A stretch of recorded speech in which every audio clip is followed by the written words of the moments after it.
Ahoj, vítám vás ve dnešním videu. Já jsem Péťa z blogu prošikulky.cz a dneska se spolu podíváme na videonávod, jak ušít tuhletu jednoduchou sukni. Je ušitá z teplákoviny, takže z elastického materiálu, má vypočívkované sedlo a vypočívkovaný volán. Šití je jednoduché a myslím, že ho zvládnou i začátečníci. Tak, budeme potřebovat jeden zadní díl na přehybu látky, jeden přední díl na přehybu látky. Pak tu máme sedlo, tady je přední sedlo, jednou z vrchové látky a jednou z počívkové látky. Je důležité, aby i ta počívka byla elastická.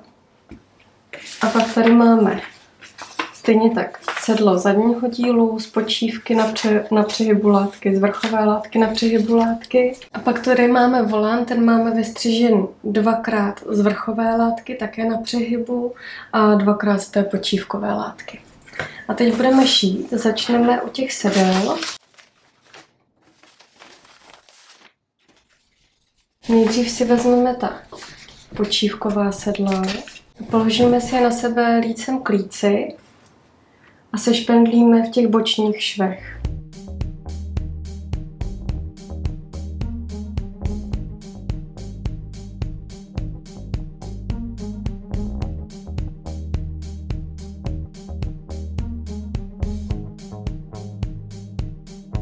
Tak stejně tak se rovnou můžeme připravit ta sedla i z té vrchové látky. Takže zase lícem k líci a v bočních švech si to takhle sešpendlíme.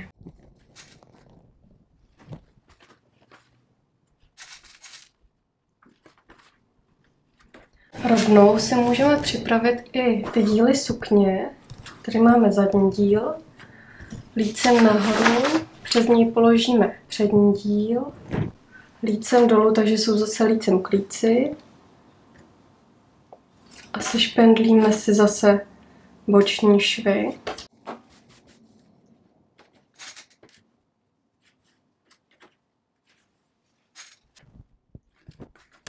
Můžeme takhle si připravit i ten volán.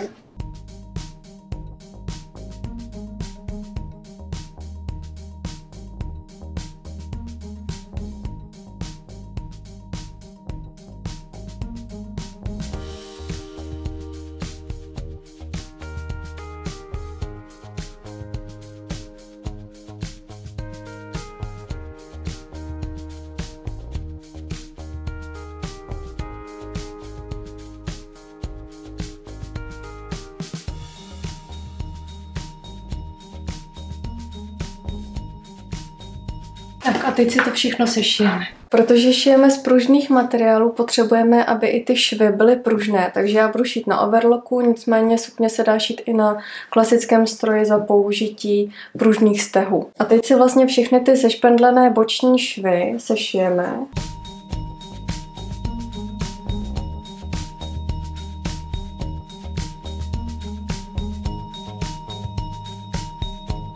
Takže takhle je volán z vrchové látky. Teď ušiju ten volán z počívkové látky.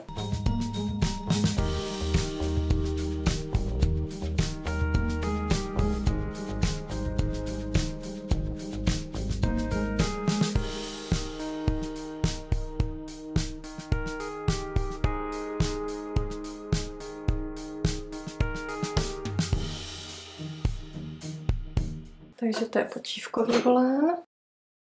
Teď tady mám tu samotnou sukni.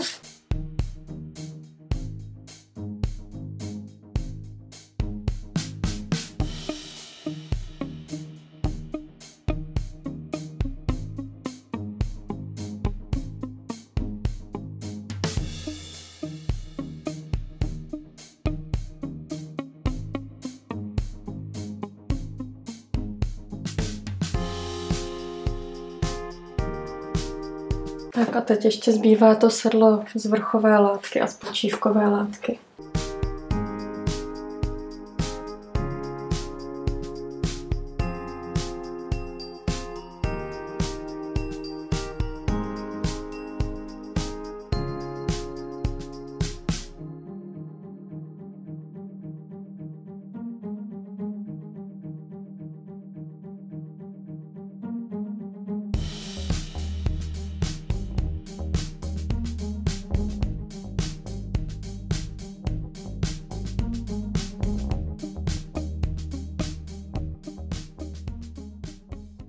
Máme sešité všechny párové díly v bočních švech a teď je potřeba si všechny díly vyžehlit.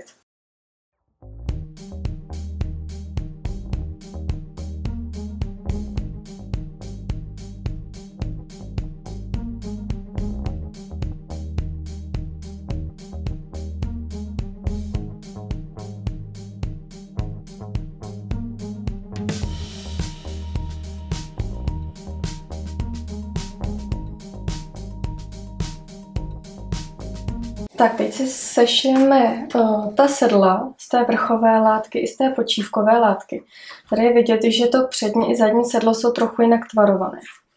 Tady to zadní sedlo, které se zdá trochu větší a víc klenutější, tak to je zadní sedlo. No, když zapomenete, co je co, tak to poznáte podle toho střihu. Tady vlastně je sedlo toho zadního dílu, které je opravdu klenuté. Když to tady u toho předního dílu je to sedlo takové rovnější. Když si to položíte na sebe ty střihy, tak je to potom vidět. Zadní sedlo je takhle vlastně klenuté, protože tady do toho sedlového švu je zanesený pasový zášivek. Takže je potřeba si ta sedla takhle srovnat, otočit si zaprvé lícem ven to počívkové sedlo, a tady třeba tou klenutější stranou, tím zadním dílem si to dáme k sobě. A teď tady máme to vrchové sedlo, které je lícovou stranou dovnitř a tou klenutější stranou, tím zadním dílem také k nám. A to navlékneme vlastně na to počívkové sedlo.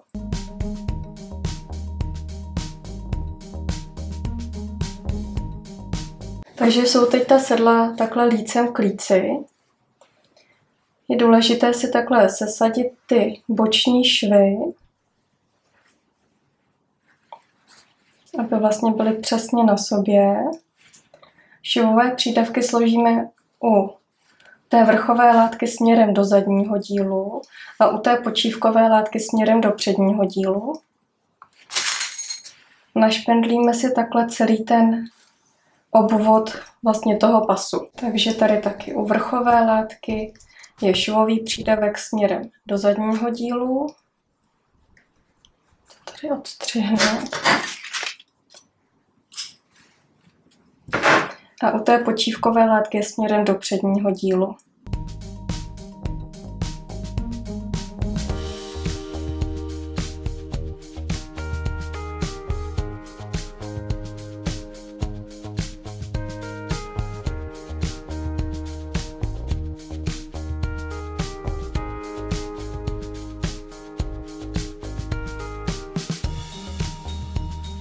Takhle to máme sešpendlené potom po té pasové linii a to si sešijeme, ale ještě než se na to vrhneme, tak si takhle můžeme sešpendlit i ten volán. Takže tam se nerozlišuje přední nebo zadní díl. Jednoduše si ten počívkový volán otočíme lícem ven a ten volán z vrchové látky zase přes něj převlékneme. Takže jsou lícem k líci. A teď nebudeme špendlit vlastně tady ten vnitřní okraj, ale naopak tady ten vnější. To je úplně spodní lem té sukně. Takže zase jako první si sesadíme ty boční švy. Stejně jako u toho sedla si na jedné straně určíme, že švový přídavek té vrchové látky půjde na jednu stranu a švový přídavek té počívkové látky půjde na druhou stranu. Tím vlastně eliminujeme počet těch vrstev v tom švu.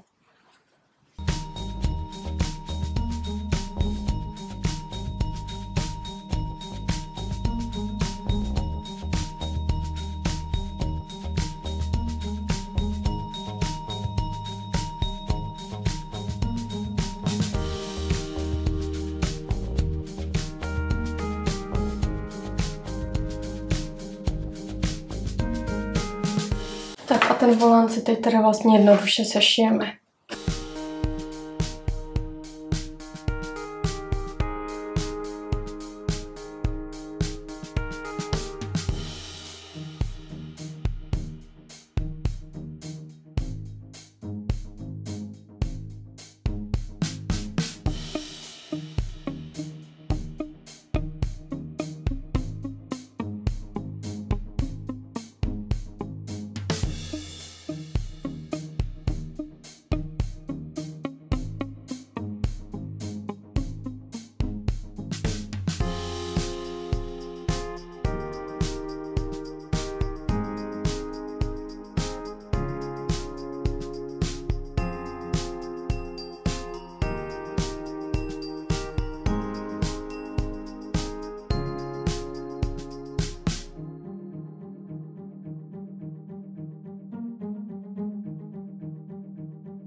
Takže jsme si sešili volány, vrchový a počívkový k sobě v tom vnějším oblouku a pak sedlo ve vnitřním oblouku.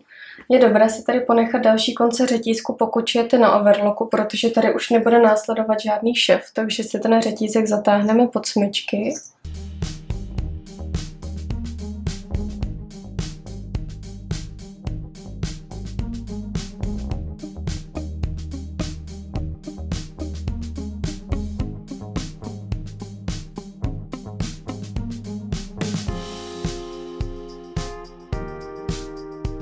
Teď si ten volán otočíme na líc.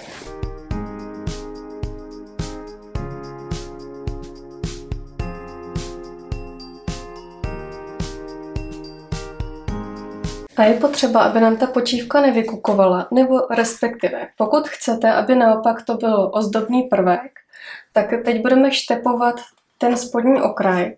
Takže si to můžete vlastně vyštepovat tak, aby po celém obvodu ta počívka vykukovala. Záleží na tom, jestli to chcete jako ten ozdobný prvek.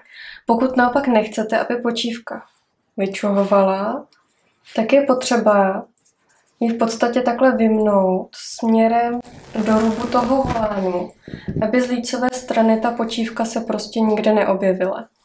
A jednoduše stehovkou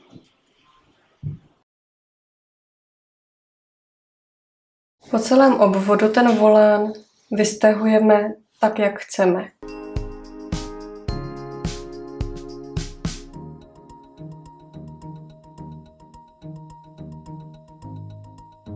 Takže takovýmto způsobem to bude vypadat po celém obvodu. A stejně tak si vystahujeme i to sedlo, takže si ho otočíme také na líc.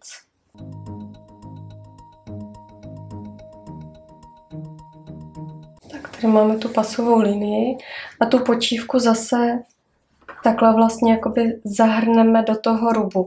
Takže ona nám tady vznikne, dejme tomu 1 mm taková výpustka té vrchové látky a díky tomu nám ta počívka ale nebude vykukovat z té lícové strany.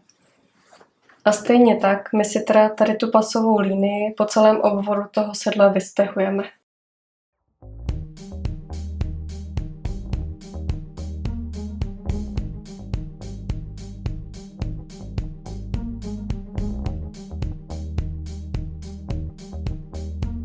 Takže volán máme vystahovaný po celém obvodu, takže nám v mém případě počívka nevykukuje. A teď je potřeba si tu počívku opravdu pečlivě srovnat v tom volánu. A stejně tak si vystahujeme ten volán i tady vlastně po tom vnitřním obvodu. A to proto, abychom udrželi tu počívku na svém místě. Tady takhle, když uděláme nějaký detail, já když vlastně takhle rukou projedu po tom volánu, tak je vidět, že tady nahoře mi ta počívka trochu vylezla. A to je právě tím, že já jsem ji tady zahrnula víc do rubu. To znamená, že ona je jakoby teď najednou delší a tady nahoře mi trochu vykukuje. A tady v tom, to je ten konečný stav, co my potřebujeme. Si to musíme vystahovat podél celého toho obvodu, tady toho vnitřního oblouku. Protože kdybychom si to vystahovali takhle vlastně přesně, úplně látku na látce, nebo ten okraj na okraj, tak až tady tu stehovku vypářem, tak se nám stane to, že ta počívka by zase klesla a vykukovala by nám tady. A to my nechceme. Takže tady v tom případě, kdy ta počívka nevykukuje, tak my když ji takhle ze spodu pohladíme, tak ona nám tady úplně krásně vyjede. A takhle my si ji po celém obvodu vystahujeme. Pokud máte ten opačný případ, že tu počívku naopak máte vystrčenou ven, takže když takhle projedete, tak tady nebudete mít přesah té počívky, ale naopak budete mít přesah té vrchové látky a to je v pořádku, tak vy si to potřebujete zase vystahovat tady v tom stavu.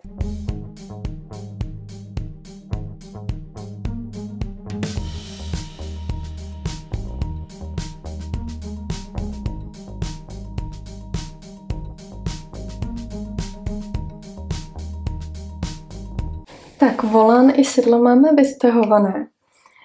Tady vlastně je vidět, že u toho sedla tady máme tu pasovou linii nahoře a tady je vlastně ta seslazovací linie do té samotné sukně. A tady v té linii spodní jsem stahovala tak, že jsem stahovala přibližně 1,5 až 2 cm od těch střižních okrajů. A to z toho důvodu, že tady mám 1 cm švovou záložku nebo švový přídavek. Takže to znamená, že když já sem potom dám ten díl sukně a budu šít, tak nechci, aby ta stehovka vlastně zasahovala do toho švu, protože za prvé by se mi to špatně vyndávalo, ta stehovka potom, až to budu mít našité. A za druhé, kdybych vlastně si to někde prošila a trhla tou stehovkou, tak bych si to šití mohla i poničit. Takže proto stehuju takhle 1,5 až 2 cm od těch střižních okrajů. A stejně tak je tomu i tady u toho volánu. Tady máme vlastně spodní lén a tady je ta část, která bude vsazená do té sukně a je to také 1,5 až 2 cm od toho střižního okraje. Teď je důležité si ty díly všechny pečlivě vyžehlit, aby si to vlastně všechno hezky sedlo a tvarově to sedělo, jak má.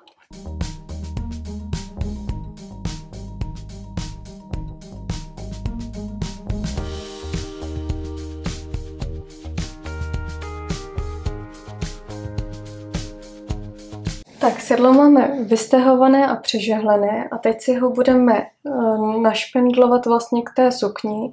Takže sukni máme otočenou lícem ven. A to sedlo si vlastně takhle obtočíme kolem té sukně, takže sedlo lícovou stranou té vrchové latky k lícové straně té sukně.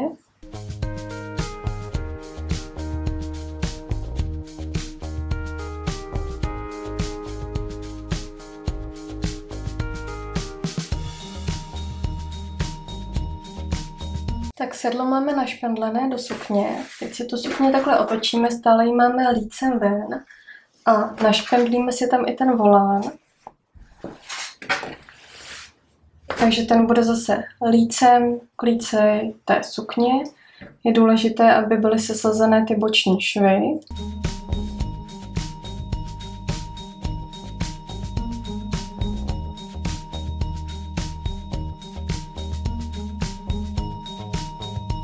Teď si ten volán po celém obvodu vlastně takhle našpendlíme.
Volán i sedlo máme našité a pokud jsme šli na overlocku, tak je zase dobré si ponechat takhle další konec řetízku a ten si zatáhnout pod smyčky i u toho volánu, i u toho sedla, protože tohle už bylo vlastně poslední naše šití.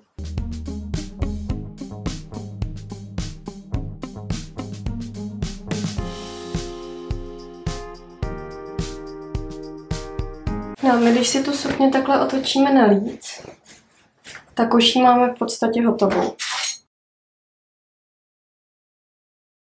Máme tady sedlo, sukni a ten volánek. A teď už vlastně zbývá jenom vytáhnout tu stehovku, celé to vyžehlit a sukně je hotová.